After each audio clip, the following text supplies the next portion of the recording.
This is the first time in Cassie's life, because she was born in March, that she's encountered freezing conditions. It's been below freezing, below 0 degrees C overnight. So these little ponds that Cassie plays in, they're frozen. They're starting to melt now. It's an absolutely tropical 1 degree C, but it's hilarious. She doesn't know what to make of it. Hello everyone, my name is Michelle. I hope you're doing well. And in this video, we're gonna get more into the why summer got gone, the truth that may well lie in the hills of East Tennessee. And I'm doing this kind of mini series called Truth in the Hills.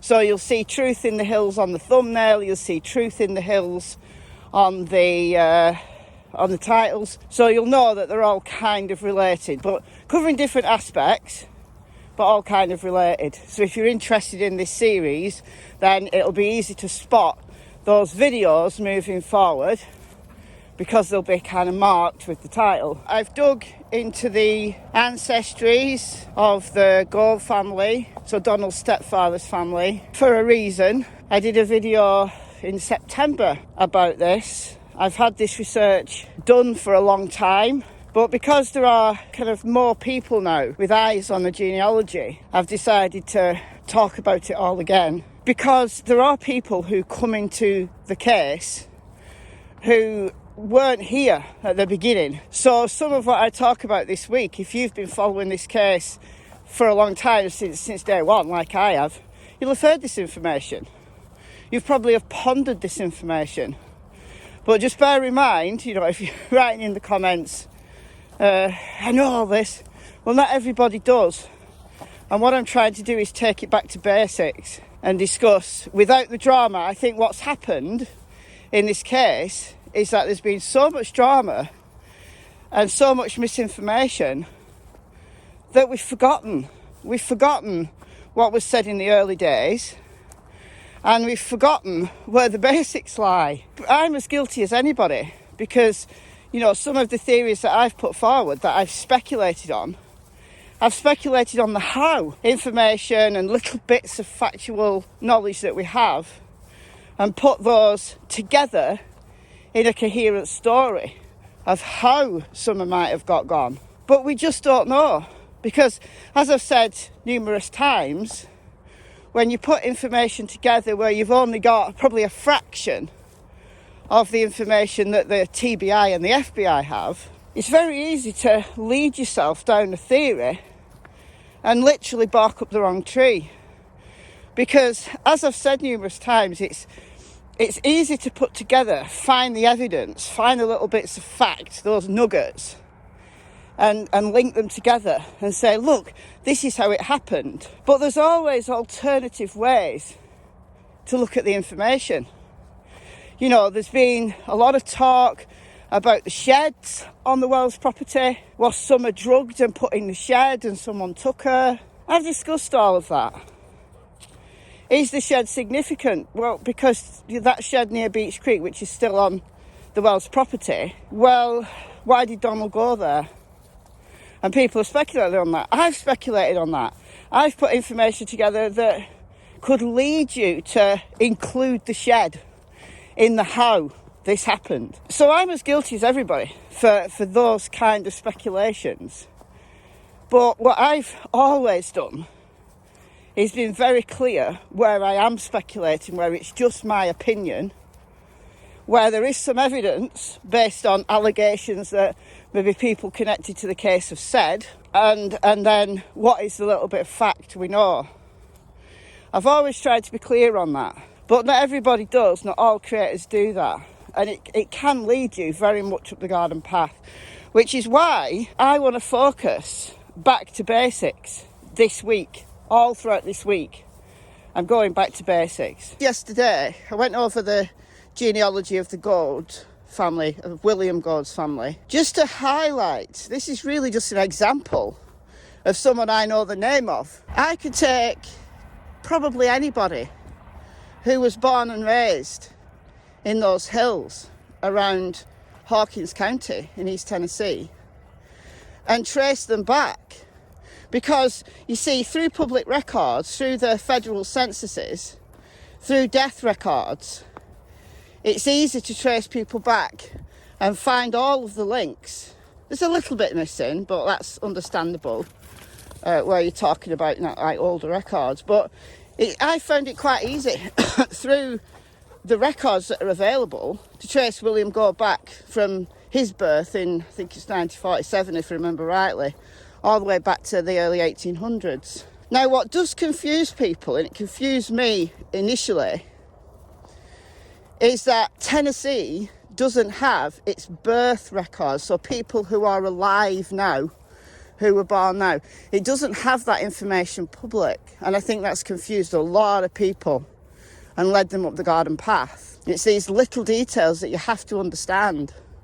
So I can't take someone who's living now, like let's say somebody who's 25 years old, and trace them back to the 1800s, because what I don't have is their birth records. So I'm working with what's available publicly. So bear that in mind as well. And I found all of this out in the research that I've done on my family history. The England-wide censuses that started in 1840 and they're still going every 10 years. The census only gets unlocked like 100 years after. The latest census we have available in public records is 1921. And then anything before that, before 1840, you've got to go to parish records. And some parish records are non-existent. They've just been lost, or they weren't kept very well. And then some parish records, like the parish just over there, the next parish to this, their parish records are immaculate, absolutely immaculate. And I've traced the ancestors I've got who were born and bred in the parish just beyond this one. I mean, I could walk to it, maybe a mile. And the ancestors that lived on that land and were born in that parish, I can get them back to like the 1600s, all of them, more or less, all of them. So in the US, it's the same situation, that some state records are not available. And they're not available, not because there's just been a huge cover-up, that state just hasn't made them available. And then, as I said before, some of the older records will have been lost, just will have been lost over the years. So they're no longer available for, the sites that I use to put them in the public domain, because they're not there anymore. So with all that said, I think it was important to say all that to get you to understand why some people have been led up the garden path and gone into cover-ups and this, that, the other, when they can't find a certain record. Well, there's a reason for it, and it's not because there's just been a cover-up. So I think it's important to bear that in mind whenever we talk about genealogy, and whenever we talk about it in relation to Summer's case. In yesterday's video, I talked about William Gore's family and the closeness that the names in his family tree, in his pedigree, have with the land today. And if we look at an aerial view of Hawkins around the Beech Creek area, so we start at 110 Ben Hill Road, you'll see that on the mountains, on those hills, the trees are so densely packed. So I love the topography in that area. I find it fascinating, because if you take the aerial shot at a wider angle, you can see the undulations of those hills, and then some areas of kind of farmland which look very much like this. And that topography was created due to ice sheets, like during the ice ages that have happened on Earth. But I'm not going to take you that far back into prehistory. No, I'm not. I just love the topography. I think it's beautiful. But in those hills around 110 Ben Hill Road, which have changed hands numerous times, at one point I think it was all Morlock's farmland, but they've sold off parcels, and the land that's on the mountains, it's cheap land, because what can you do with it? You can't farm it. You can't. It's too rocky. The terrain's not right for farming. So that land will have been sold off very cheaply, because it's not useful as farmland. So what do people who've been born and bred in those hollers, and the hollers, I know some people are confused about what I mean by holler. It's the accent. So holler is hollow. So you'll see on the map today, you'll see hollow. The Light family in this example, who've lived on this land for many, many generations. And the land changes hands. Even if you look at 110 Benhill Road, it changes hands between family members. Don't know why, it just does. The records show it. So the land ties, the land rights, and the family ties are very strong in some areas of East Tennessee, just like they are here. Just like they are here. This land, this very land, right, it was sold off. It was sold off. So the farmer who owns the chicken place up there owns this land now and farms it. But in the past, in medieval times, as I've said, this was owned by my ancestors, this very land. Actually, cousins of my direct ancestors. And it passed through generation after generation after generation. And it's only when you get to modern times that the land has been parcelled and sold off and da-da-da-da. Same in places like East Tennessee.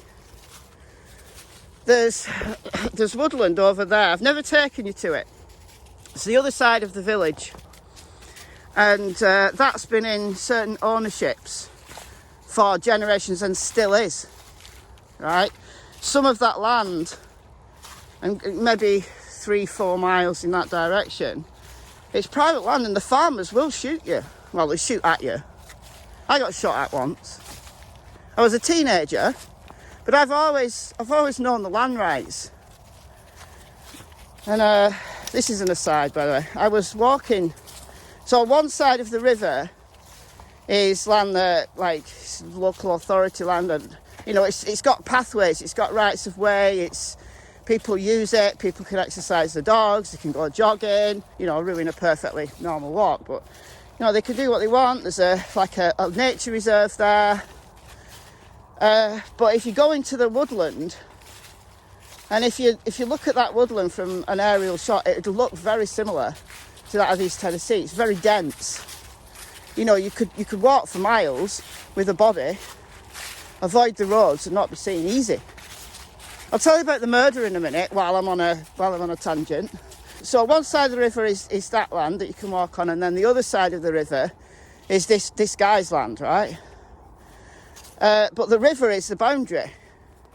So you can walk through the river. You can actually walk through any river. Rivers are public rights of way. So regardless of the land rights, you can walk through rivers. So we were walking through the river, which isn't deep at that point there. And me and who I was with both had dogs. And the farmer could not have seen from his vantage point where he first supposedly saw us on his land. He could not have seen that the dogs had just gone onto his banking, right? And they did, and we told them to come back, and they did. So he shot at us. He shot in the air, right? Just like warning. But just saying, it's very similar. I understand how the land works in East Tennessee, because this land, this area is very similar. Like, we've had the influence of the Industrial Revolution, lots of new people coming in, lots of new estates like this, a lot of the farmland and the woodland has been sold off. The house I live in, that land was sold off in the 1950s, I think, and that was part of a farm that had taken over parts of this land, and it was sold off and parcelled and subdivisioned, I think you call it in the US. We call it an estate. I can put myself in East Tennessee in my head and it feels very similar to the way that I understand the historical land rights here. And there's many communities and many places in the world, not just in East Tennessee, where those ancient rights remain. And people who are living in the hollows, like the hollows between the mountains, have lived there for generation after generation. So you've got to understand that. Now, what does this have to do with summer, I hear you say? Well, regardless of the how, regardless of how this was done, right, whether this was done by somebody coming up on the property, as Candice and Don say, whether that was done, and in tomorrow's video what I'm going to do is go through that scenario in some detail and relate it to the why. But for the sake of this video, I'm going to say, regardless of how it was done, whether it was done as Candice and Don say, or whether they are blatantly lying and it was done another way, doesn't matter for me today. What I'm interested in this series is the why. Why did she get gone? Let me know in the comments why you think Summer got gone. Let's move a little bit and say, not why did Summer get gone, but why has Summer not been found? And why Summer hasn't been found is because I believe if she is in those hills, it is obvious why she's not been found. It is blatantly obvious. Because people who live in those hollers and have lived there for generations, some of those will have allowed searches on their land. Because they've got nothing to hide. They're not engaged in illegal activity now. Right? They're perfectly normal people. You know, I'm not branding everybody in Breach Creek as criminals. I'm not. The majority of people living in that area now, just like the people who've lived in this area for generations, like my ancestors, right? It doesn't mean we're criminals. It doesn't. It just means there's family ties to the land that has been weakened over time because land has been sold off, new people have come in. And I'm sure that's the same in East Tennessee, just as it is anywhere else, just as it is at this estate here. Don't let me brand you. Don't think I'm branding you if you're from that area and you're listening to this. I'm not.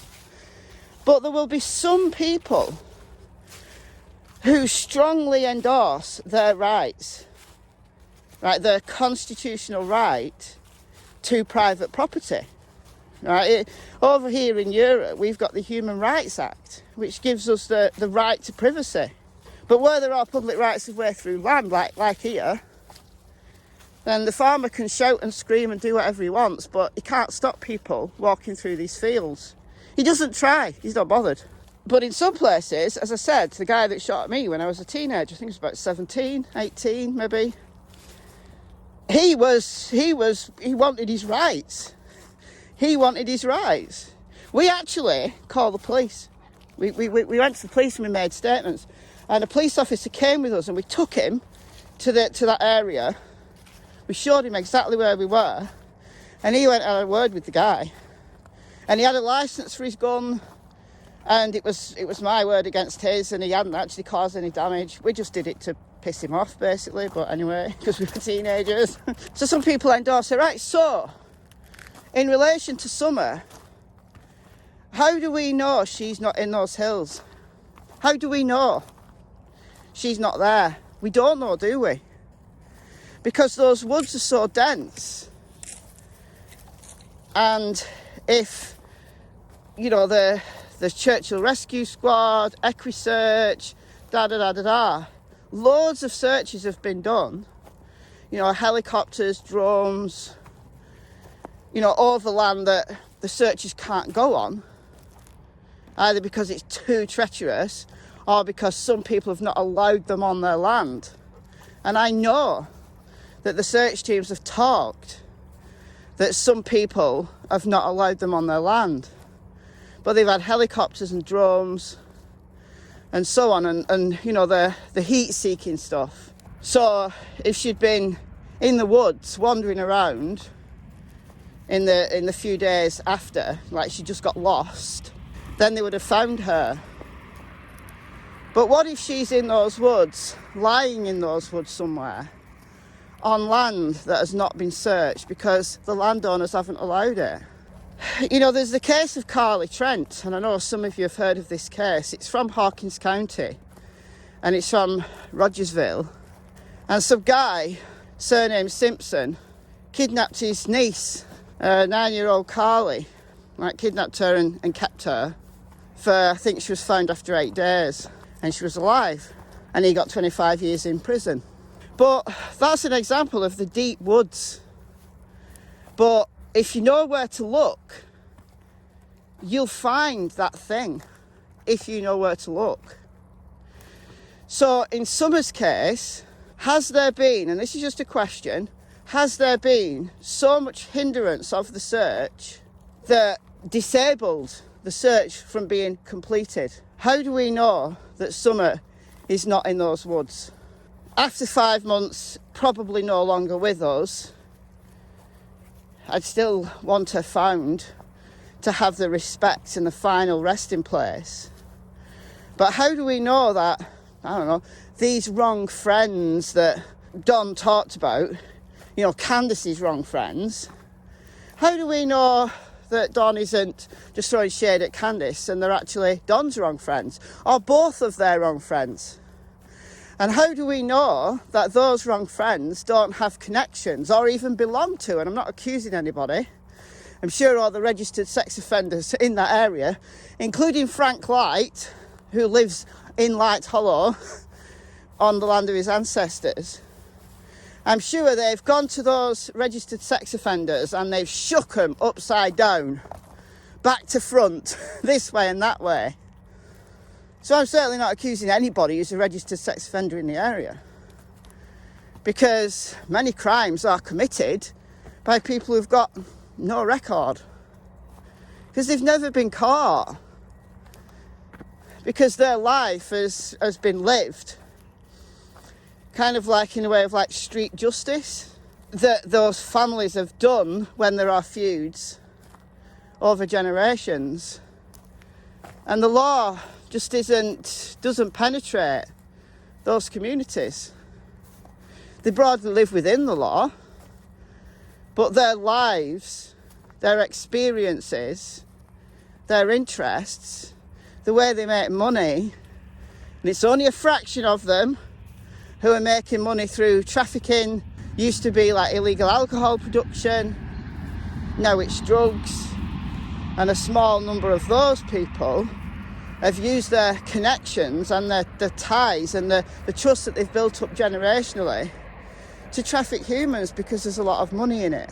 How do we know that Summer hasn't been gone by one of these wrong friends, and one of these wrong friends has got connections with the land, the trust element of it, and she's there, and she might be very close? And Donald has said, well, he doesn't want to think about her in a dungeon, and in numerous clips he said he thinks she's gone far, far away, and that this thing is deeper than anybody knows. Don has said those words. What if she isn't far, far, far away? What if she isn't in a dungeon? You know, Don, quite frankly, talks out of his arse at times. What if she's just been taken by one of these wrong friends, and unfortunately that wrong friend has taken her life for reasons known only to them? How do we know? So in tomorrow's video, I'm going to pick up where I left off here. We're going to look at the first reports of what was actually said, and we're going to then take it forward to think about the scenarios most possible, taking it back to basics. We're going to be focusing on the whys, but we're going to take it back to basics. We're going to look at exactly what was said. Now, if you're fairly new to the case and you want to hear all the early press conferences, they're all there on my channel. They did my second channel, Michelle Walks. They did daily press conferences in the first week, and then they kind of just went quiet. But I've got all of those early presses on my second channel, so you can just go over there and listen to them. I put them on there so that I'd have them, so that I could direct people to them, rather than having to find links to them and da-da-da-da-da. And there's someone else's content, I'm not getting the monetization for them. They have been copyright claimed by the owners of that content, but I've just put them on there first. It's like safekeeping, I guess, and so I can direct people over to them. So if you'd like, you know, before tomorrow, go over and listen to the presses and listen to exactly what was said, and we'll pick it up from there. Okay, guys. Oh, I didn't tell you about the murder. I'll tell you about the murder tomorrow, if I remember. So I've been Michelle. I hope you're well. I'll see you in the next video. Bye from Miss Tillington, and goodbye from Miss Cassie Springer. Bye, guys.